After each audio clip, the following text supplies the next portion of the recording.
Audible review, is it worth the price? Audible is the most famous audiobook service in the world. Their one new audiobook per month subscription has been many people's favorite for years, but lately, they're trying to switch things up and become the ultimate audio streaming service all around. In this Audible review, we'll find out if the industry leader is still worth the price. We'll discover all the details of Audible's newest subscription options, why its unique features make it such a good pick for audiobooks, and whether or not it's really worth it for you, based on your unique circumstances. Here's a handy table of contents, so you can jump to any section you want. Strap in, and let's get right into our Audible review, starting with the most commonly asked questions you might have about the service. Quick summary of our Audible review FAQ 1. How many books do you get a month with Audible? Audible has two membership options. The classic $1 a month plan, known as Audible Premium Plus, will let you choose a title in their library to keep and listen to any title they have. They also now have a cheaper option called Audible Plus, which is like a streaming service for audiobooks, where you can listen to all you want a month at a time. 2. How much does Audible really cost? Audible Plus is $7.95 a month, for which you get to listen to any book in the library, but you don't get to keep them. Audible Premium Plus costs $14.95 a month and gives you everything Audible Plus does plus 1 credit per month to select any audiobook in their library to keep. 3. How many audiobooks are on Audible? There are over 200,000 audiobooks available on Audible.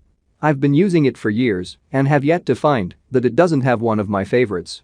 It's also usually the quickest service to get bestsellers as they come out, and many audiobooks are only available on Audible. 4.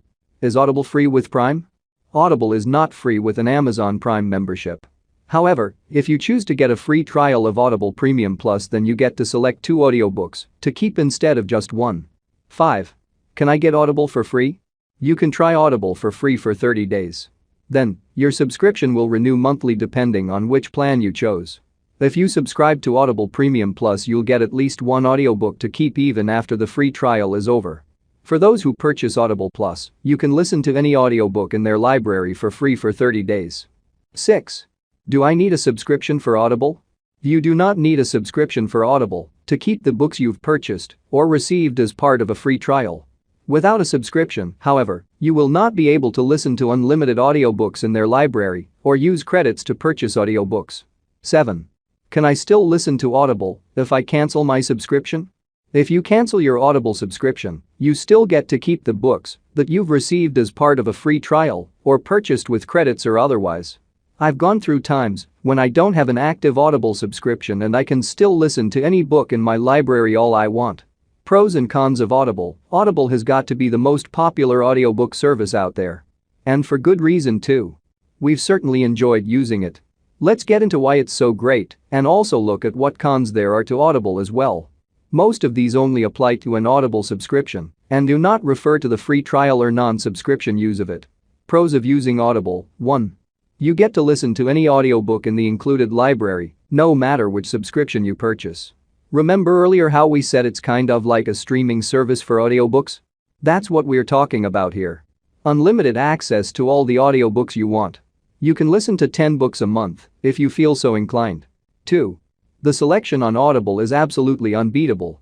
Many of the books are Audible only, so you can't get them anywhere else. Audible is also really on top of getting new titles, especially bestsellers, quickly after they're released, if not at the same time. 3. Using the Audible app is an almost flawless experience. I say almost because nothing is perfect. But Audible comes very close here. No crazy glitches, a beautiful user interface that includes dark mode, and so much more. We'll get into that later. 4. You get a 30% discount on the full price of any audiobook for as long as you keep your subscription. Audiobooks are expensive, so this is a pretty big deal. 5. It's really affordable. $7.99 a month is like 26 cents a day. Audible also has additional options for purchasing monthly credits that can make it pretty inexpensive. A 2-credit plan is $22.95 a month, for instance, which is about $11 per audiobook. That's a steal. Other options are the annual 12-credit plan for $149.50 and the annual 24-credit plan for $229.50, which are both great deals as well. Cons of using Audible. 1. You don't get to keep the books if you subscribe to Audible Plus, the one that's like a streaming service. I'm not sure I really mind this though, because how often do you really reread or re-listen to your favorite books? I know I do occasionally, but I can only do it every few years or so. Just recently I wanted to find something new to listen to, but my Audible library only has about 6 books in it, all of which I've listened to recently. With a subscription, even to the cheaper option, you get unlimited listens to any book in their included library. 2. It's owned by Amazon, which means that its effectiveness as an audiobook service may be hindered by Amazon's goals. I think of it like buying running shoes from a general shoe company as opposed to buying from a company that only does running shoes. The one that solely makes running shoes is going to have a lot better shoe than the generalist one. That being said, I've not really found that Audible is lacking at all because of this. It's still top-notch, and, on the plus side, having a giant with endless resources behind it makes it more stable and reliable than other options.